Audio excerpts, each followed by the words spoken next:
Okay, hello friends, आज हम start कर रहे हैं पार्टनरशिप का next topic, that is partners capital account. अब पार्टनर्स कैपिटल अकाउंट क्या होता है? देखो, पहले सोल प्रोप्राइटरशिप जब हम करते थे, जब हमने financial statements of sole proprietorship पढ़ा था, तो हमने एक ही टॉपिक सीखा था, ग्रॉस प्रॉफिट निकालेंगे ट्रेडिंग अकाउंट से, उस ग्रॉस प्रॉफिट को हम ट्रांसफर करते थे प्रॉफिट एंड लॉस अकाउंट में, प्रॉफिट एंड लॉस अकाउंट से नेट प्रॉफिट निकालते थे और उस नेट प्रॉफिट को बैलेंस शीट में कैपिटल में प्लस कर देते थे। बड़ा क्लियर सा होता था, बड़ा आसान सा था, बड़ा छोटा सा था। अगर लॉस आता तो माइनस, प्रॉफिट आता तो प्लस, अगर और कुछ एक्स्ट्रा उसको पार्टनर को मिलना होता था, जैसे कि कोई एडिशनल कैपिटल थी, वो भी प्लस कैपिटल में, अगर कोई ड्राइंग्स होती थी तो वो माइनस। अब पॉइंट क्या है, अब प्रॉब्लम क्या है, तब सिर्फ एक सिंगल पर्सन होता था। तो बैलेंस शीट में अगर मैं सिंगल पर्सन का कैपिटल ऐड करता था तो कोई दिक्कत नहीं थी। ओपनिंग कैपिटल कुछ रहती होगी, इसमें प्लस प्रॉफिट होता होगा, इसमें कुछ एडिशनल कैपिटल होता होगा, माइनस कुछ ड्राइंग्स होती होंगी। अब सोल प्रोप्राइटर बंदा है तो वो सैलरी वगैरह नहीं लेगा, सोल प्रोप्राइटर है उसको कुछ एक्स्ट्रा बेनिफिट तो होना नहीं, तो वो कोई इंटरेस्ट ऑन कैपिटल भी नहीं लेगा और कोई इंटरेस्ट ऑन ड्राइंग्स भी नहीं करेगा, ऑब्वियस ही बात है।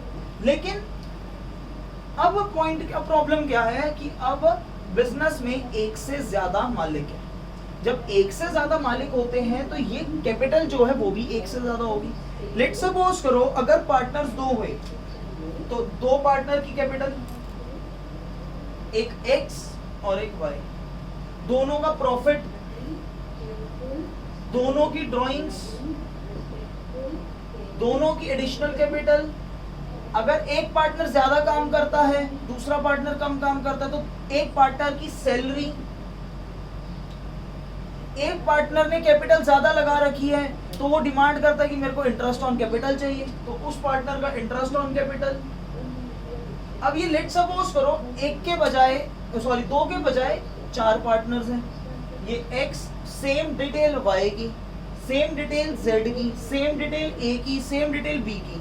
अगर दो या दो से ज्यादा पार्टनर है, ये डाटा इतना कॉम्प्लेक्स हो जाएगा इस बैलेंस शीट में दिखाने में कि आपको बाकी लाइबिलिटीज या बाकी अदर साइड जो अदर हेड्स है वो नहीं दिखा पाओगे।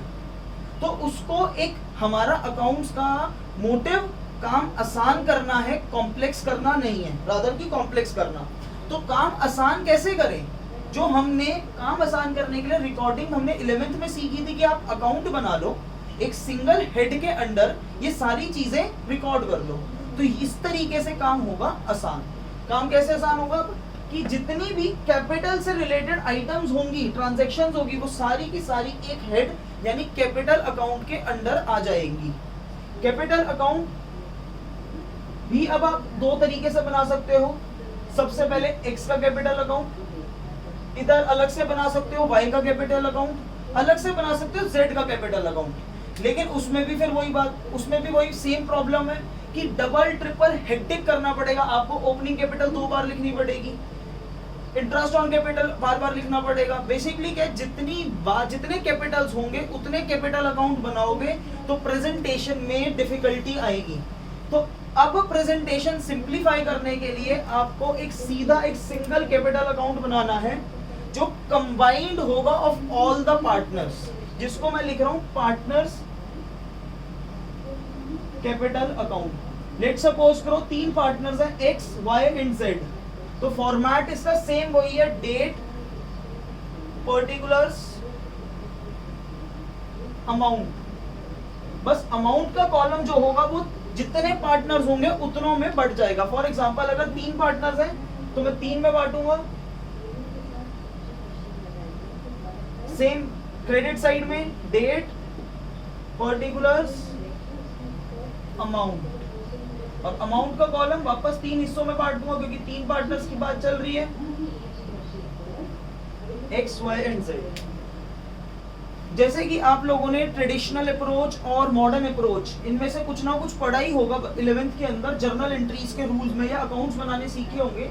कैपिटल अकाउंट के नेचर के हिसाब से जितना भी अकाउंट कैपिटल में इंक्रीज होगा वो क्रेडिट साइड जाएगा, और जितना भी कैपिटल में डिक्रीज होगा वो डेबिट साइड जाएगा। तो सबसे पहले कैपिटल अकाउंट में आना क्या चाहिए? Opening balance by balance brought down. X का, वाई का, जेड का। अब किन किन, अब पार्टनरशिप के अंदर ऐसी कौन कौन सी ट्रांजैक्शंस हैं जिसकी मदद से कैपिटल इंक्रीज होती है। सबसे पहले अगर किसी पार्टनर को मिले सैलरी, तो बाय, एक बात याद रखनी है, P&L एप्रोप्रिएशन अकाउंट बनाया था, ये सैलरी, जब हमने P&L एप्रोप्रिएशन अकाउंट बनाना सीखा था तो उसमें हमने लिखा था to partners capital account, bracket में सैलरी। तो सारी ट्रांजैक्शंस में ये चीज आपने खास ध्यान रखनी है कि आप कौन से अकाउंट को रिलेट कर रहे हो। By profit and loss appropriation account, bracket में लिखोगे सैलरी, एक्स की, वाई की, जेड की। और किस किस और कौन सी ट्रांजैक्शन है जिससे कैपिटल बढ़ सकती है। Second transaction interest on capital, by, ये भी P&L appropriation account, profit and loss appropriation accounts में हमने निकाला था इंटरेस्ट ऑन कैपिटल, ब्रैकेट में इंटरेस्ट ऑन कैपिटल। अब ऐसी कौन कौन सी ट्रांजैक्शंस है जिससे हमारी कैपिटल रिड्यूस हो सकती है, डिक्रीज हो सकती है, वो आएगा डेबिट साइड में, और उससे फर्म का प्रॉफिट बढ़ता है। जब कैपिटल पार्टनर देंगे फर्म को तो हम लिखते थे P&L एप्रोप्रिएशन के क्रेडिट साइड में, तो अब यहां लिखेंगे टू P&L एप्रोप्रिएशन, ब्रैकेट में ड्रॉइंग्स, ब्रैकेट में ड्रॉइंग्स। सिमिलरली एक और बनाएंगे to P&L appropriation account if any कोई इंटरेस्ट ऑन ड्रॉइंग्स। ये होता है हमारा पार्टनर कैपिटल अकाउंट। और अगर मैं स्पेसिफिकली बात करूं, ये होता है हमारा फ्लक्चुएटिंग पार्टनर्स कैपिटल अकाउंट। अब आपके दिमाग में क्वेश्चन आ रहा होगा, what is this fluctuating partners capital account. Fluctuating partner capital account समझाऊंगा मैं आपको नेक्स्ट वीडियो के अंदर। जब तक आप इसको रिकॉर्ड कर सकते हो, और बैलेंसिंग तो आपको पता ही है, टोटल